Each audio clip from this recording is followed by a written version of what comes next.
Hi, this is Little Dwarf, playing games while rambling incoherently into a microphone. I will just because I can, and I continue with Stygian, Reign of the Old Ones, blind. Now apparently the outsider wants to talk to me. Although the amber eyes behind the rags glint with expectation, the creature remains silent as a corpse. Why do you cover your face? Are you a leper? Even the sick have some idea of what is false within them. Although I've come to accept the painful truth of being a monster, I have no clue as to the nature of my extraordinary condition. Well, to be honest, I do prefer a man in the shape of a monster than a monster in the shape of a man. You watch the creature weighing your words. As do I, stranger. As do I. I'm curious about your past. What do you remember? Although approaching the outsider has become easier as of late, you can see the question took the creature to a distant place once more. Unhappy is he whom the memories of childhood bring only fear and sadness. I know not where I was born, save that the castle was infinitely old and infinitely horrible. Beings must have cared for my needs, yet I cannot recall any person except myself.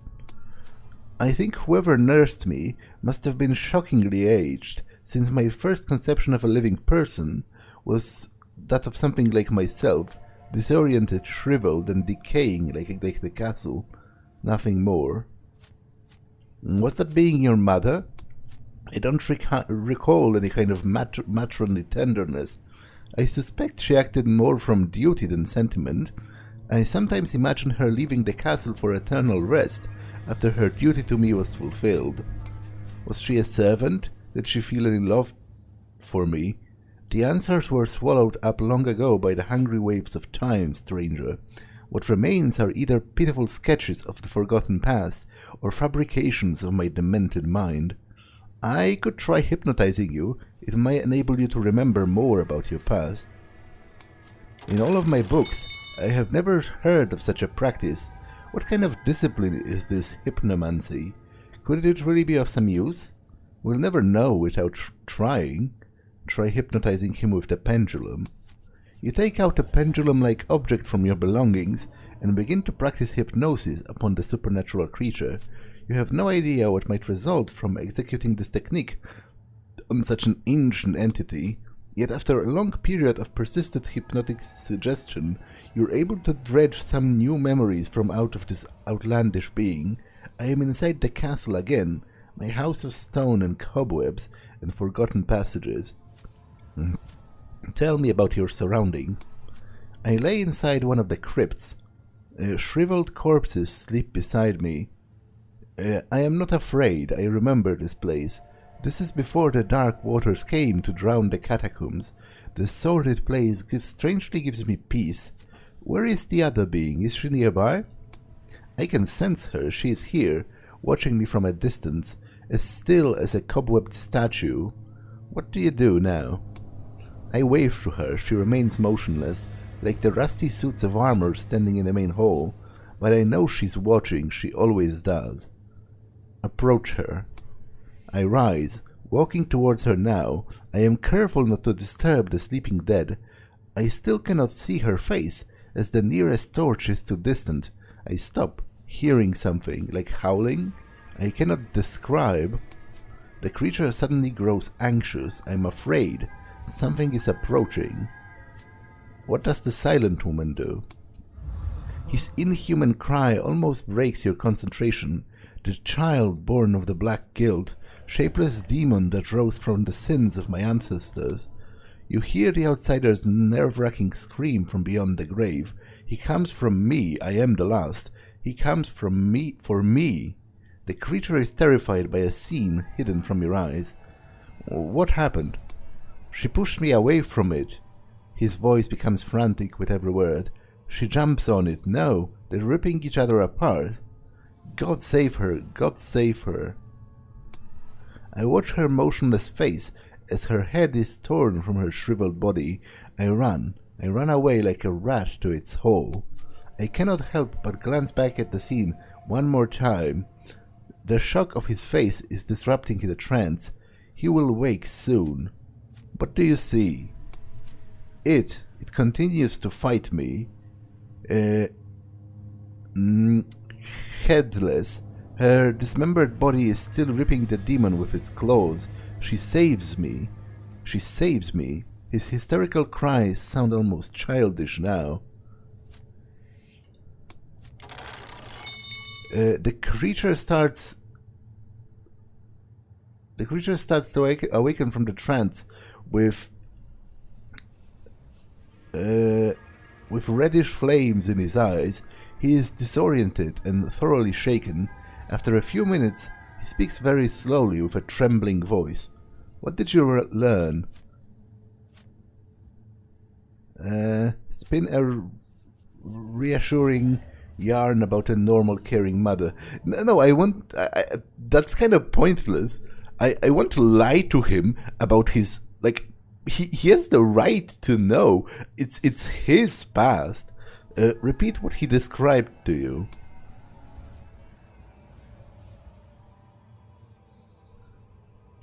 No reaction to that? May I ask your name? I don't remember. I remain the outsider. Okay.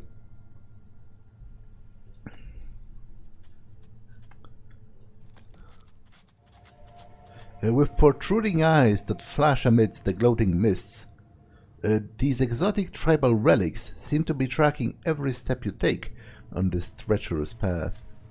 The imposing crag is incessantly abraded by vehement waves which batter this coastal vicinity, but it isn't so much the sound of the ocean that is unnerving you as the grim and haunted whistling of the eastern wind that grazes this besetting precipice.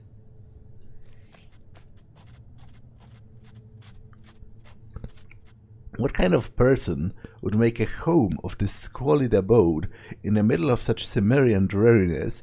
A question not easily answered by one of sound mind, but perhaps it is someone who finds reprieve in dismal solitude.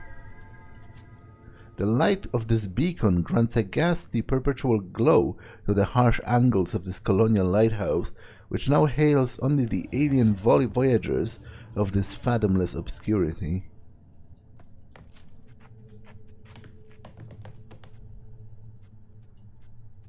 The closer you come to this enigmatic house, out in the middle of nowhere, the more you are filled with overwhelming dread.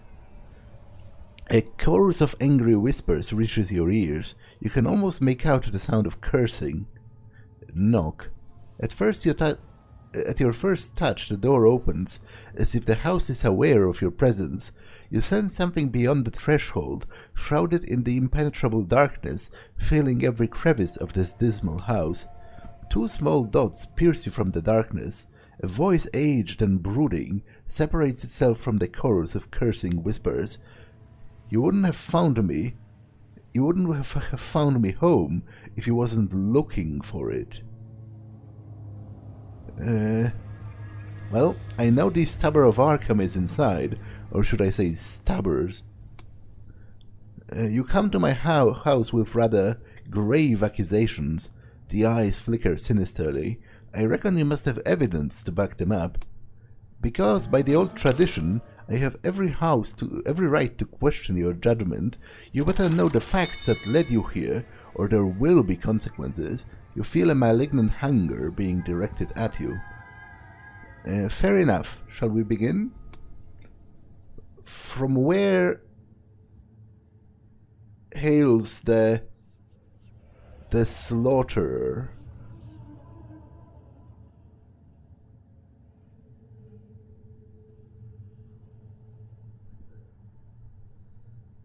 What?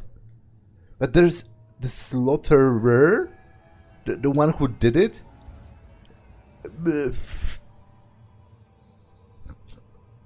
I have...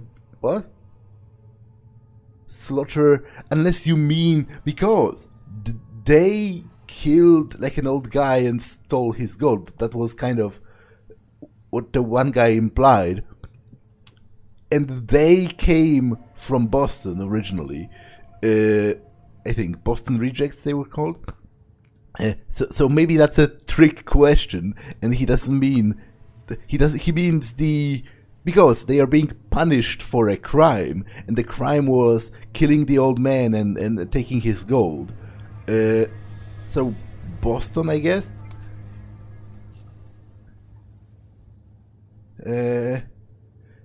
It's my first query, and already you make a mockery of yourself.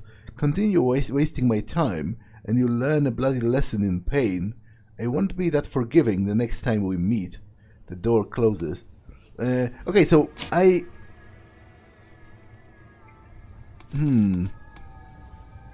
Obtain full knowledge of the case before going to the House of Spectres again. Learn more about the history.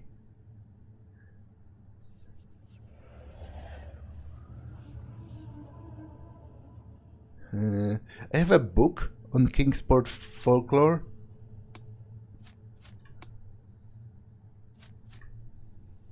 I've learned that the blabbermouth folklorist Stanley Fredkin authored a book called Kingsport Folktales.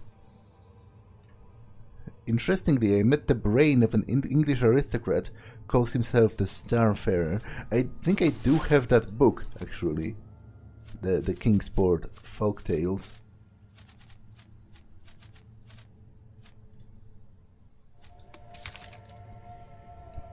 The high house in the mist, nestled atop a lofty crag north of Kingsport, is a quaint cottage with grey-peaked roof floating above the feathery morning mist which rises up from the ocean as if it was a boat lost in the mystical and primeval impalpability, according to the blatherings of hoary former sea captain, whose name is whispered among the locals as the Terrible Old Man.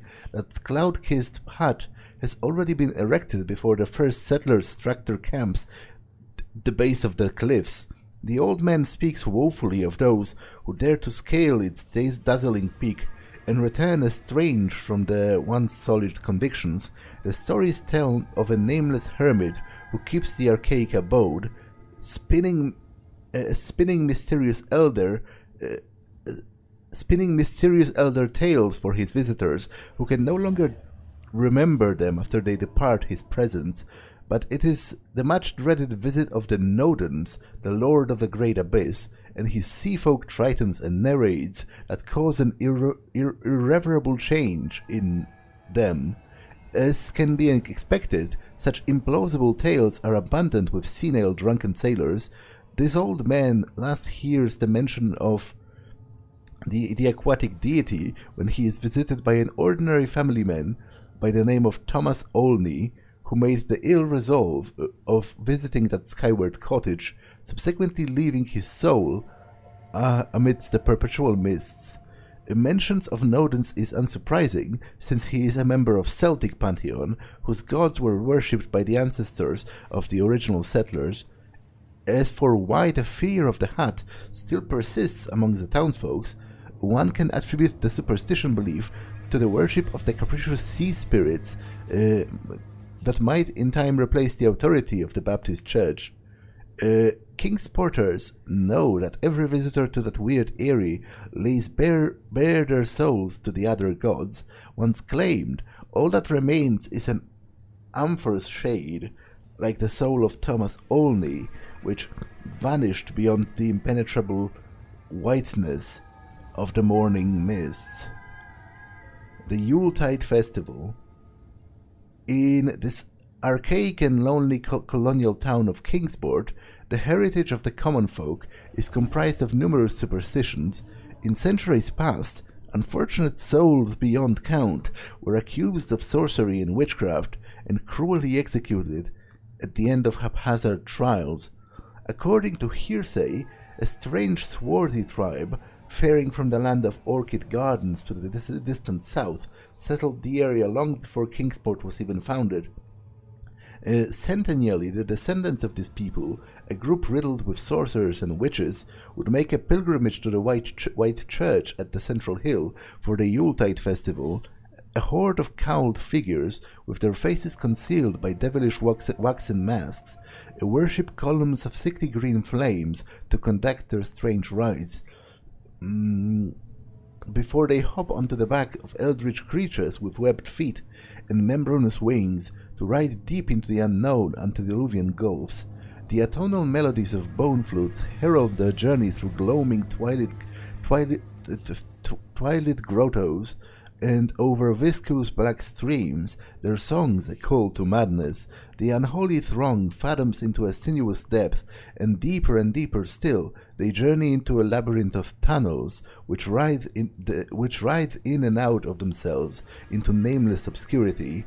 The uncultivated locals, who have a hereditary habit of tallying up immemorial legends, believe that the best sorcerer is not the one who is buried under the earth, but the one who is burnt to a crisp.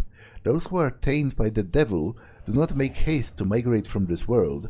Their mortal shells belong to the worm that gnaws, who thrives on devouring countless bodies infested by profane energies, till it finally grows hungry again after a century, calling its disciples into the bottomless pits to grant it a sacrifice once more. The terrible old man.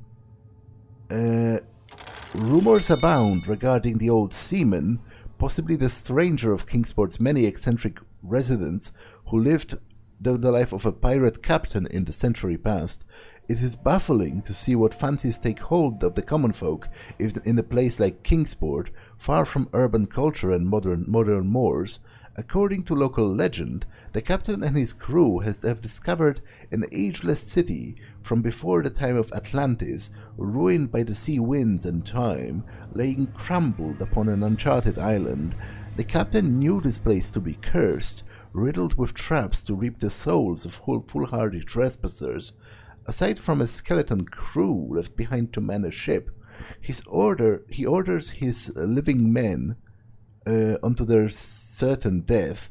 The pirates each meet their end by falling victim to the greed for a precious metal whose luster has blinded mankind since its dawn: gold.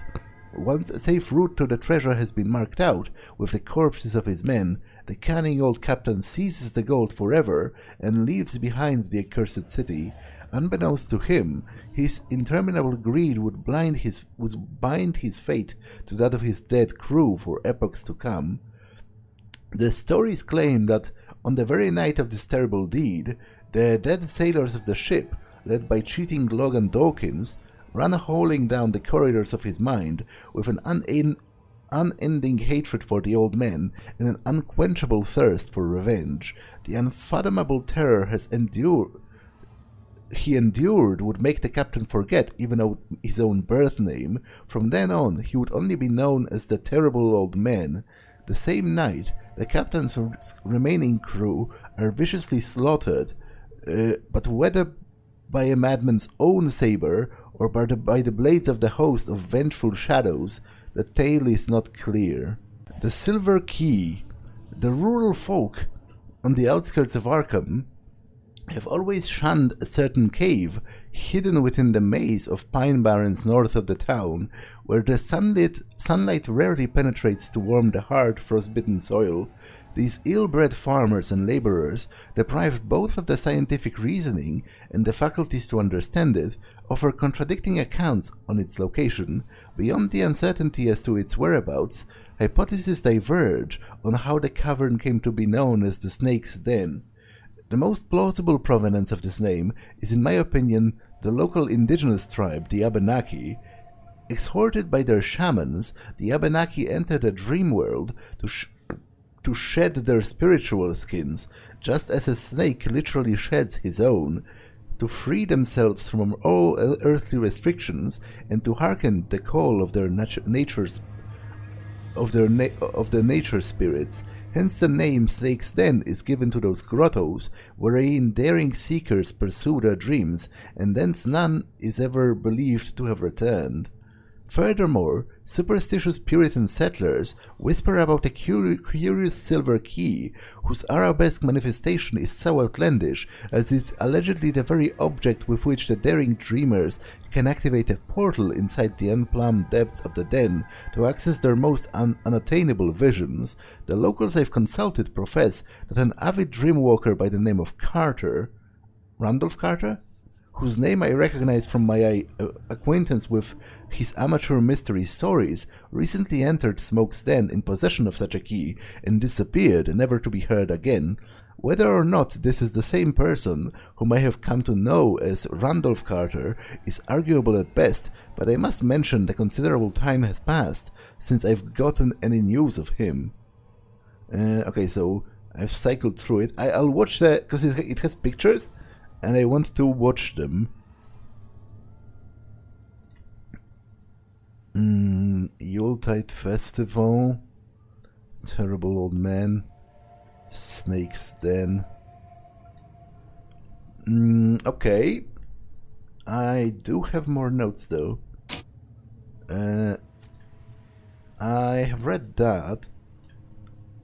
The victims. Hotel register. Face the murder in the House of Spectres. Obtain full knowledge. Need to assemble all evidence.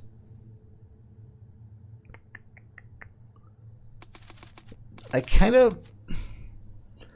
I'm not sure... I'm going to save. Because I'm not sure if me not investigating the Indians properly is going to screw me on this. But I don't think I can reason with them, and I don't want to kill them. Let's try again. Although it seems to me I only have one chance.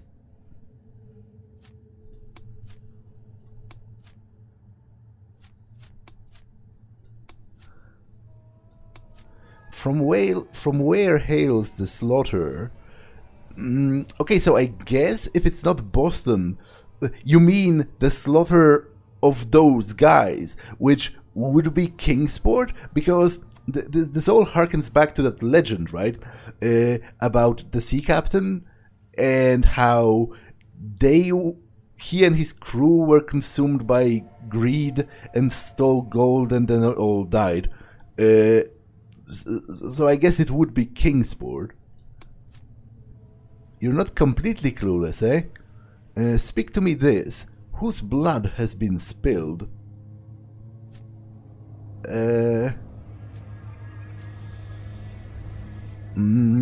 Okay, so it's Salvador, Abel, Julian, and Keelan. Belonged to what wretched lot in life, but remembered afterwards, eh? Speak to me this. What instrument was used? Magician's swords, no. Rapiers, a machete.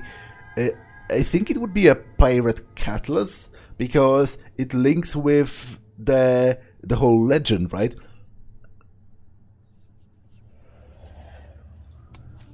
Aye, with cutlasses they were slain. Now say, why did the slaughterer kill?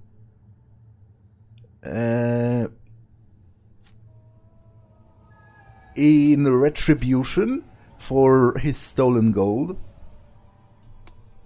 Once I knew a mate who became lustful upon seeing gold, got all wet and slobbery, if you know what I mean. That shiny thing plants a dark desire in the hearts of men, eh? Speak to me this. What is the true name of the slaughterer? It's not Randolph Carter, it's not this, it's not this.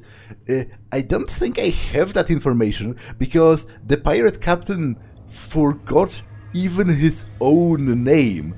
Like, everyone just calls him the terrible old man.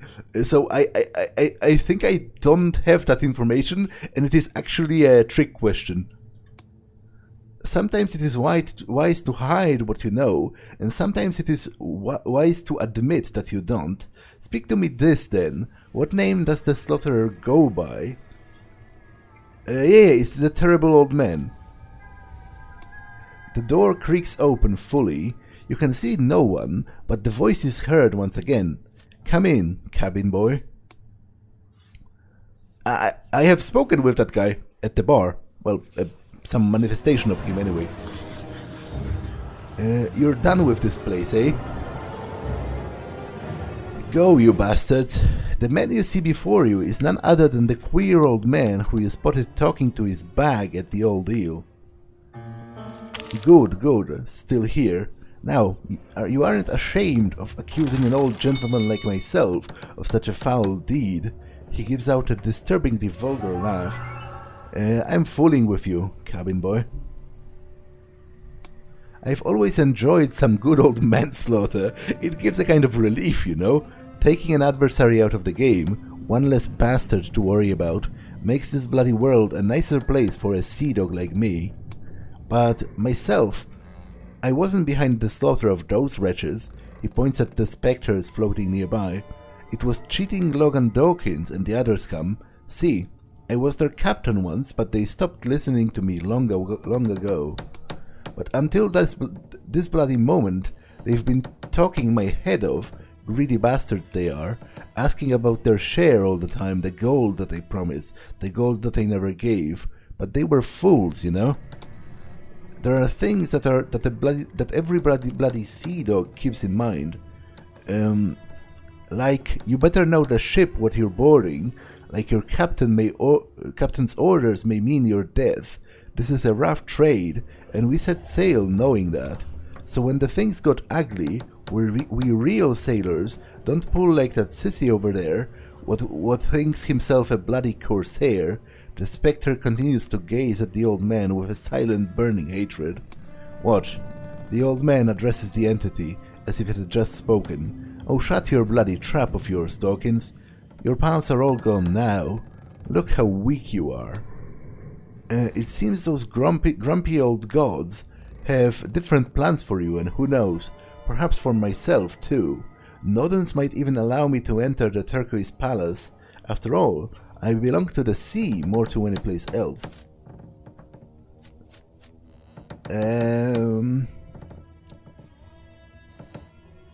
Nodens, I remember you mentioning him before. Then you know why he is the Lord of the Deep. The seas of the world belonged to Nodens until the world was ruined by the old gods. Now those things, for the first time you read fear in the old man's eyes. They corrupt and shatter and devour until little animals like us can find no place to belong or simply to be. The sleeper is awake now. He spells the name in an ancient tongue, Cthulhu. And he walks in between all the strange realms. You asked me about the Dismal Man. Is he a servant of Cthulhu? Oh, did I? My mind isn't what it used to be, cabin boy. The fellow you mentioned, he must be a nasty one, eh? Then perhaps you're right. The gods have uses for such messengers and envoys, if himself is one of those. The cult seems to worship this Cthulhu. Is that what rules over Arkham? I can sense Cthulhu's presence, like I can smell gunpowder from 100 yards away, and I'll tell you one thing. The former is by far more dangerous. Gunpowder will grant you a quick death, but the great old ones, the things they would do to your mind, they rape your will and torture your hopes. Speaking of which, I better take my leave. Well, if the world was destroyed, what are we doing here? Oh, that is a bloody riddle, isn't it? An intriguing but also terrible riddle, one of which I am happy not to have an answer to. Mayhaps I had it once, who knows? Well, it might be hell, of a certain kind. I didn't scabble up the ranks of a captain just to answer to a cabin boy. Make it quick. I plan to set sail shortly.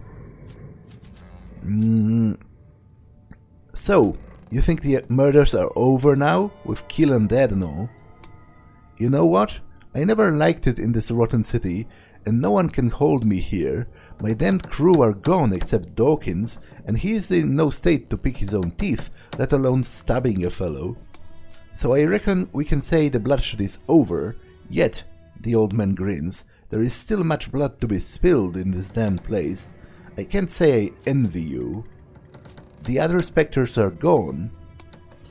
Like they should have been a long time ago, right after the day of the whirlpool, but I know those bastards. The grudge they hold against the thieves was deep. So deep that they have stayed even after the gold was gone, constantly bending my ear to find those thieving wretches. Stab the thieves, we say, cut their throats, spill the water, hang them from the mizzenmast. Now it's all silent, finally silent. You see the longing rise in the old man's eyes, like still water on a windless night. Why does this one remain? The terrible old man glances at the faded shadow that was once cheating Logan Dawkins and spits at his feet. The thick phlegm passes right through the spectre's feet to splatter at the floorboards. It's simple, he hates me even more than he loves his gold.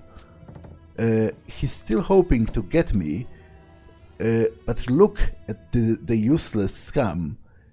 Jellyfish is more dangerous than Dawkins now. He should have left with his friends. I've read the story. You've led your men to their doom. The man shows a toothless smile. Do you believe every little story that's told to you, boy? Let me tell you this about old wives' tales. Those bastards should have stayed dead. Well, that's a fair point. I don't have concrete evidence about that. Although he seems to kind of confirm that in a roundabout way, because he says they all hate him. Why would they if... Well, I guess it would have also been because he took the gold for himself and didn't share. But, you know, they did all die in pursuit of it, and then he... I guess he's somewhat responsible for that. But I'm not sure if I want to push him that much. Although I might. You sacrifice their lives for personal gain. The old man looks at you silently for a while. Even the spectre turns its gaze to you at one point, before the man finally speaks. I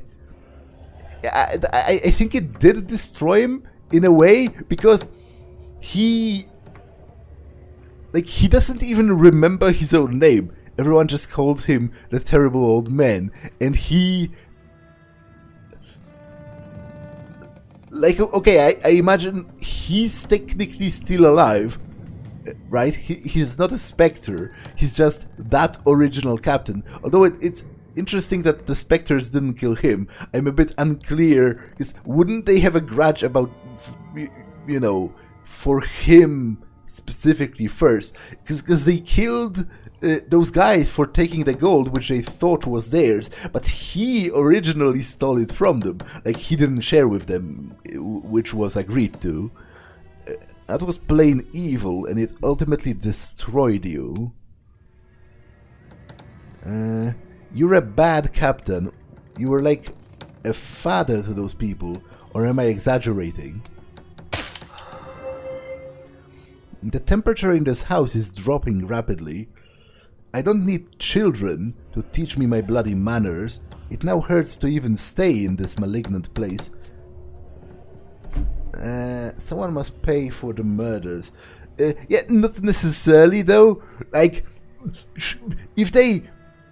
Because they didn't know this entire story. They essentially broke into an old man's house and stole a bunch of his gold. Like, they knew what they were doing was wrong. One of them mentioned it, but he said like, oh, he wouldn't have needed all of that, blah, blah, blah. Like, it's the 1920s and it's the United States. The land of the free, you know. If you're, if there's any place you would expect to die when conducting a robbery, it's probably the US. Like, you know, it's a difficult sort of moral and legal quandary. What should be the limits of self-defense? But I personally think, you know, if you break into someone's house, you should contend with at least a theoretical possibility that you're going to get killed for it. Because from the perspective of a person who's being robbed, if someone breaks into your house, you're not really sure if they are there just because they want your money. Maybe they are crazy. Maybe they want to rape your daughter. Maybe they want to literally kill you because they are, I don't know, insane. Or, in this world, they might want to kill you because they are crazy cultists. I don't particularly... I don't think it's that wrong for the specters to have murdered them, because if this, only the circumstances of this are weird, but the actual idea behind it, if they broke into a house of an ordinary person and then got killed while robbing that person, I think it would be within the confines of self-defense. Now, you could argue within the court of law that the spirits definitely, they went majorly overboard with the intensity of their self-defense, because you're not supposed to. For example, even in those states in which you have a right to kill people who enter your property unannounced, you're still not allowed to shoot them in the back. Once they are already escaping and you shoot them in the back, you would be judged for it. There would be mitigating circumstances, but you could answer for murder. Whereas they literally followed them for quite some time, and they then murdered them all in gruesome ways. But such is the world, such is the way of this world with curses and all that. I don't particularly, if you rob an old man, especially in the Cthulhu mythos, I guess you just have to contend with the theoretical possibility that the old man is actually an old pirate captain and an occultist, and his crew of specters is going to murder you. So, a way out of Arkham?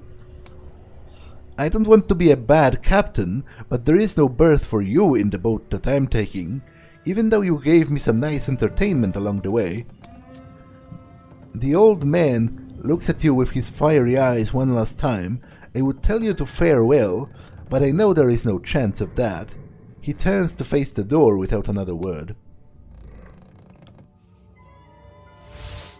About the recent events. Okay, the outsider wants to talk again.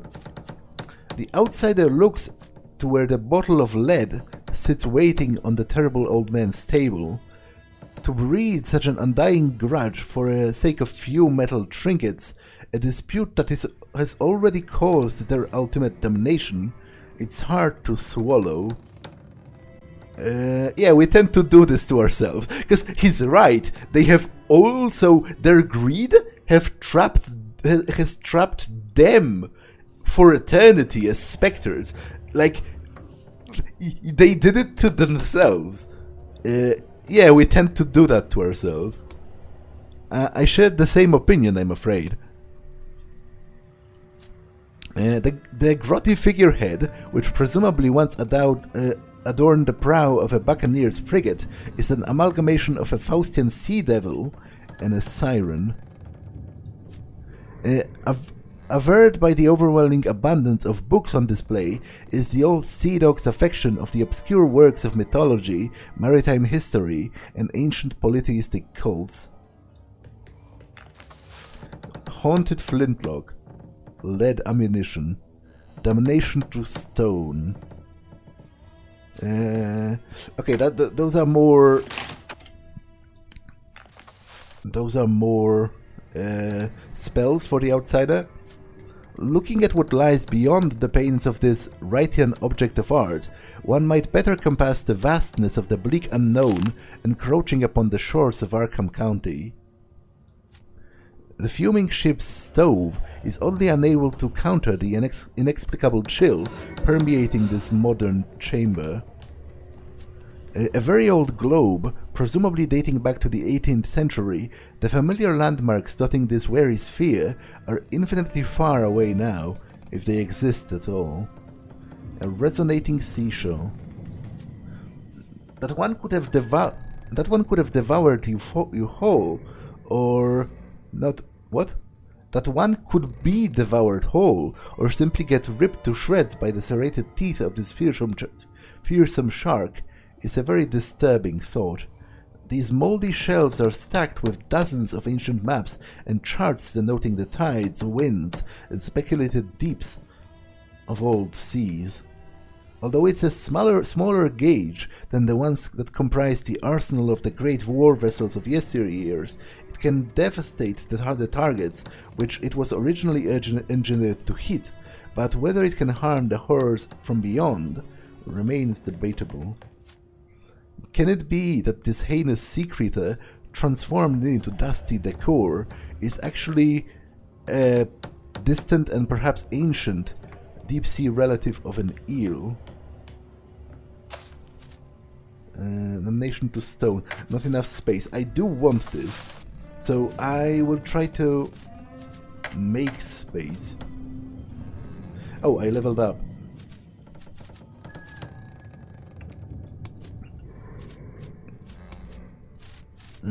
Die hard.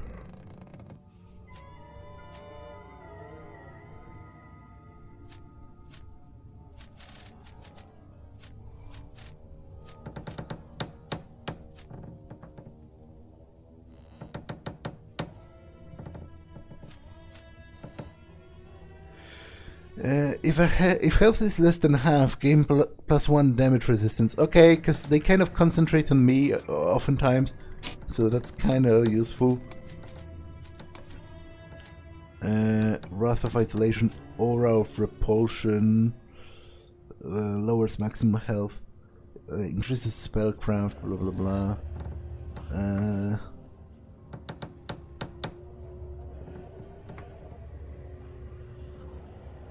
I think I'll take this. He's pretty decent in melee. Lower sanity by 6. Yeah, it's a bit, but I'm not using the spells that much because, to be honest, I have decreases the chance of berserk. I'm going to take this.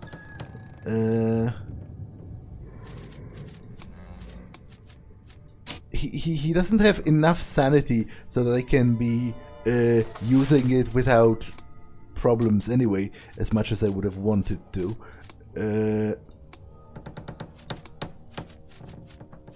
So have this, and that should allow me enough space, just enough to take this. Now, this is the bottle of lead. Would the seething vindicativeness that nourished the Wraiths and the hatred they feel towards their captain be abated? Had their damned gold actually be reclaimed? Now you may never know. Bottle of lead, not enough space. Okay, I have to somehow...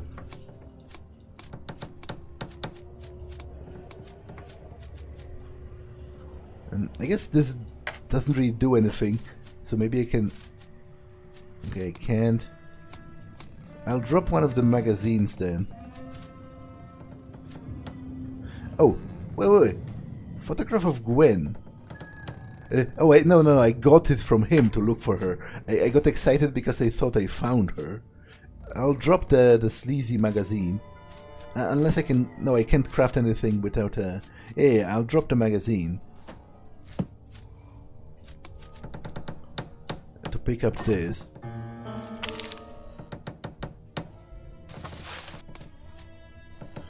What is left of the black substance at the bottom of this corked bottle embodies the will of cheating Logan Dawkins, riding with an undying desire for vengeance.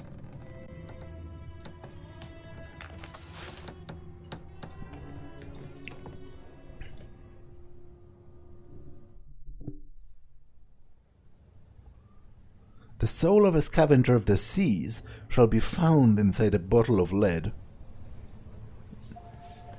Okay.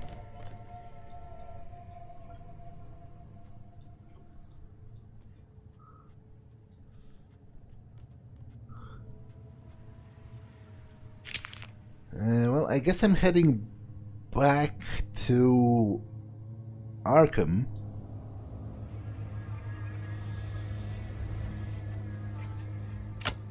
A clicking sound disturbs you from the short nap you've been taking, calling you up from the depths of your lightless dreams. Similar mechanical sounds follow.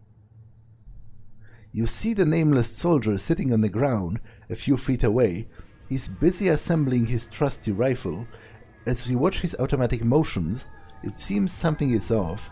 When he shakily turns the gun and puts its barrel beneath his chin, you understand the reason behind your peculiar feeling. Things appear to be escalating rapidly.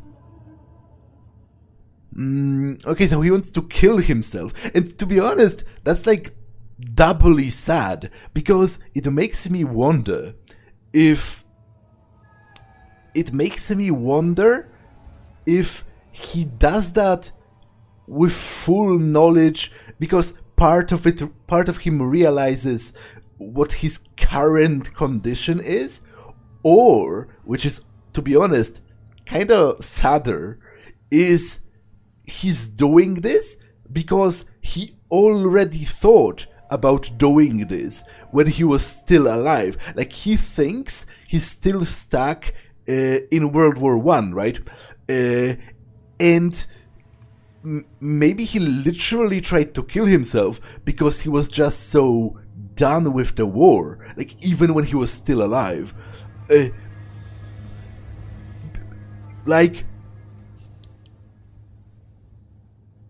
it's just very sad. And I've read, actually, that the trench warfare had such a psychological effect and such a toll, and the constant bombardments and stuff, shell shock, on soldiers, that some of them actually mutilated themselves just to get landed in a hospital to get a bit of a reprieve.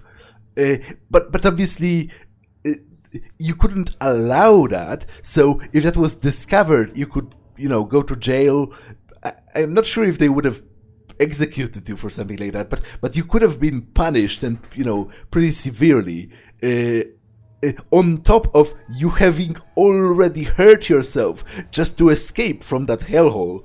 Like, and to be honest, I am very conflicted on whether I should stop him, because, don't get me wrong, generally I definitely think you should stop people who are trying to kill themselves, because it's not really a question of autonomy. Like, for me, there is no contradiction in my belief that, on one hand, euthanasia should be legal, and on another hand, you should stop most people who try to commit suicide. Because my reasoning is, and I have very concrete real-life experiences that sort of inform that opinion, is that most people, not all of them, but most people who try to kill themselves are not in a frame of mind where they are thinking clearly, and they do not really want to die. They just want an end to pain. Like, they are just in such a horrible situation in their life that death seems preferable to them. But it's not actually death that they want. They want relief. And there are studies done on people who have attempted suicide and failed, and then received, mental health, help, and like medication or therapy or whatever.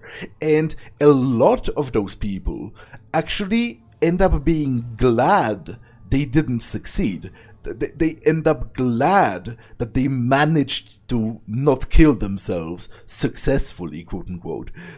But in this particular case, this guy's already dead. He's a walking corpse, endlessly trapped in a sea of extreme PTSD. Like, it's not really what can I even do to help him? When I tried talking to him like a normal human being, he didn't even respond, because I have to impersonate his commanding officer for him to do anything. He still thinks he's in World War II, so I think I'll just watch him, and if he does it, maybe it's, you know, actually better for him in a way.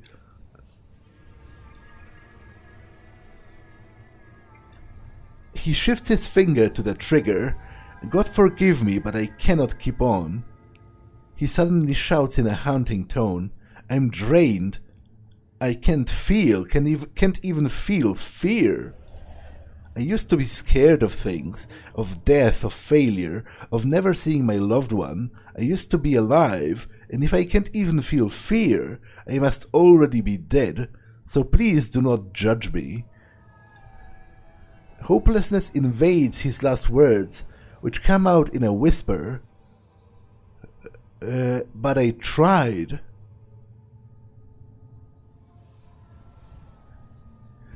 Man, this is so sad.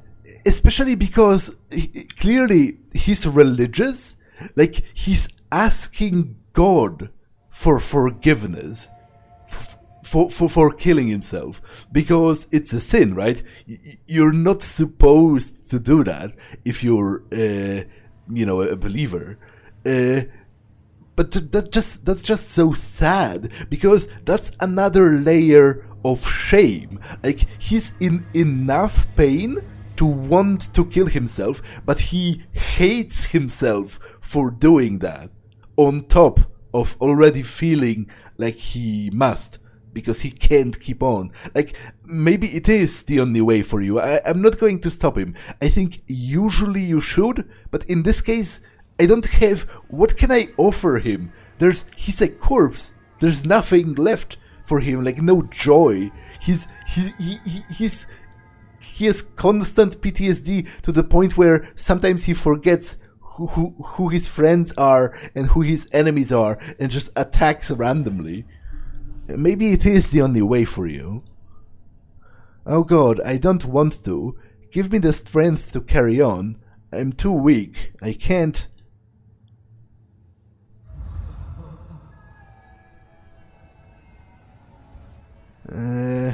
Some items were dropped because a companion left with no capacity. Okay, so I'll have to be back when I hope it'll stay here, because it dropped all of the things that he was carrying, which is going to be a lot. I hope this place will appear on the map and I can go back there.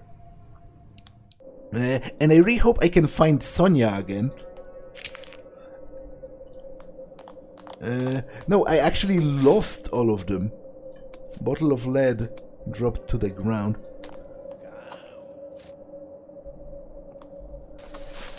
Okay, this is not great, I would say. Not great at all. Man, that was sad. I really do hope I can find Sonia again.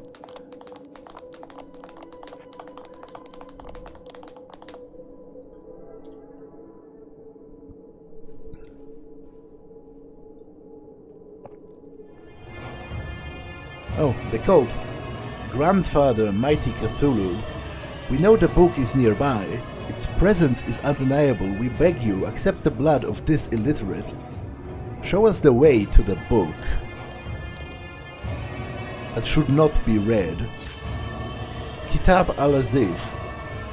Guide us to the book of the dead. Show us the way to Necronomicon.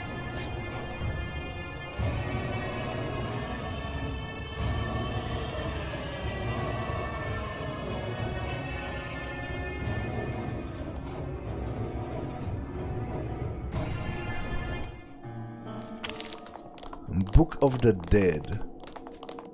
One of many public executions you've grown so accustomed to in Arkham, the ebullient killing of this man was perhaps the most inhumanely macabre of them all.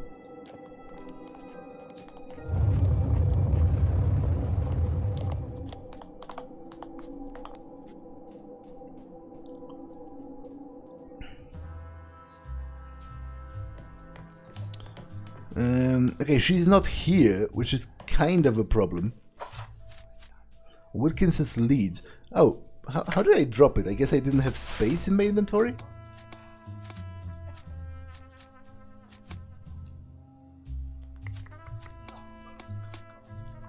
Can I sell you something? I'll sell the shotgun shells. Oh, you're not buying. Okay, I'll sell this just to have space.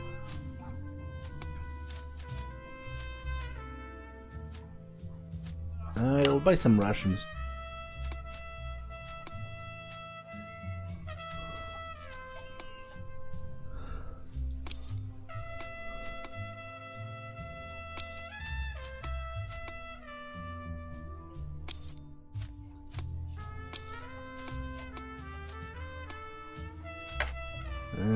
Not enough space, you say?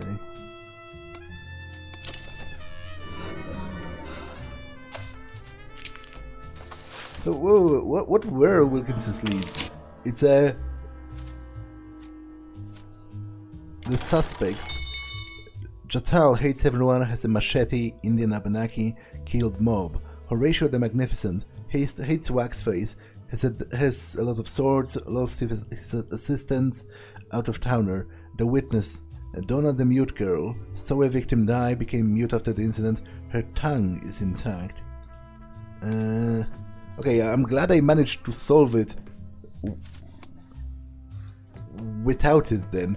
What I'm not glad about is Sonia not being here, because I guess I'll have to manage with just the outsider. I want to rest. Here you go.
Okay, let's talk to the detective. It feels much better. The itching is gone. Much appreciated. Okay, I guess he doesn't really want to know what became of the case.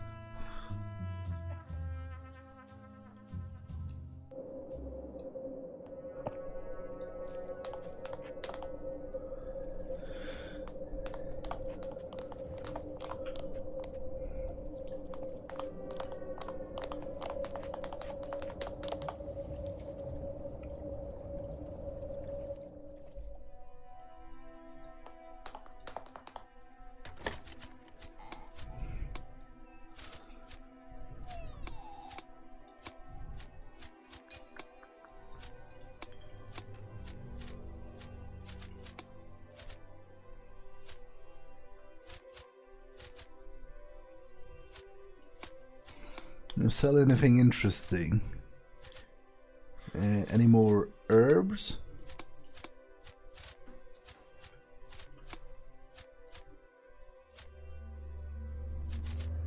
You do, actually. It's pretty great. I don't think I'm going to do that much crafting relating to guns.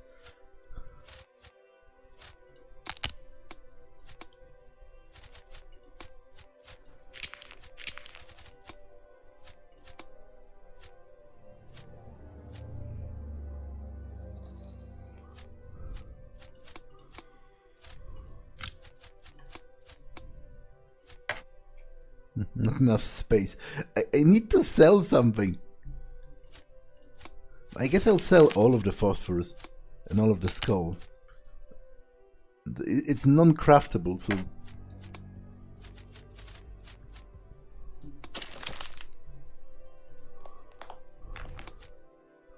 Recoil reducer. Increases the shooting accuracy of the pistol and you have active in the hand slot.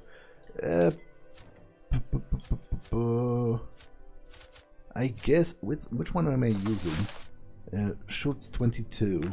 Yeah, I guess I can do that. I am sometimes using it.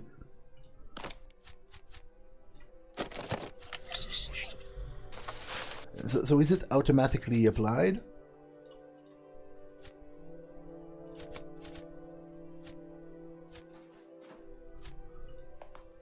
Oh, what happened with that? Did I dismantle it to make it? I thought he would apply it to the weapon. He literally... What are you, insane? He literally dismantled the revolver to make a recoil reducer for the revolver.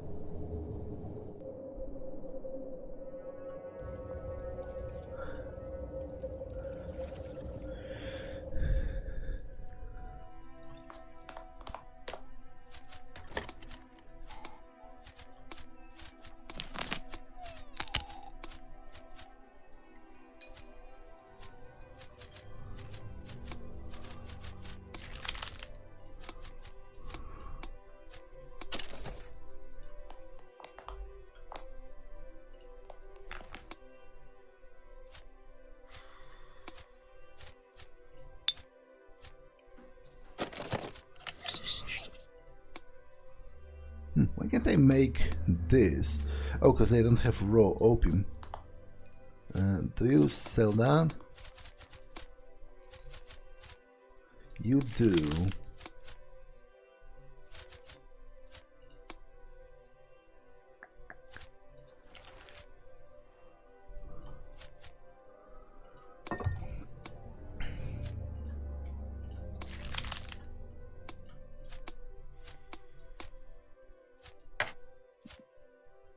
How can I still not have enough space?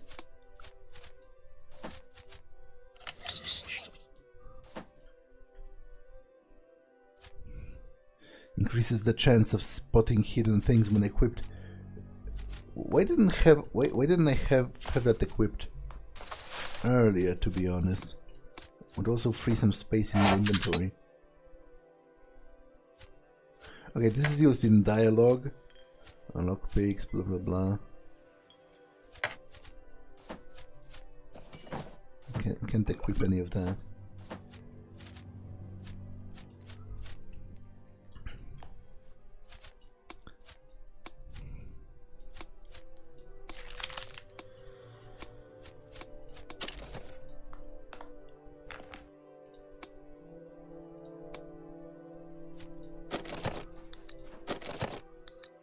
Okay, I don't have empty syringes, but still. That's a lot of stuff. Okay, but this episode has been long enough, so I'm going to save and end it for now. That's all for this one, and I will see you in the next one. Bye!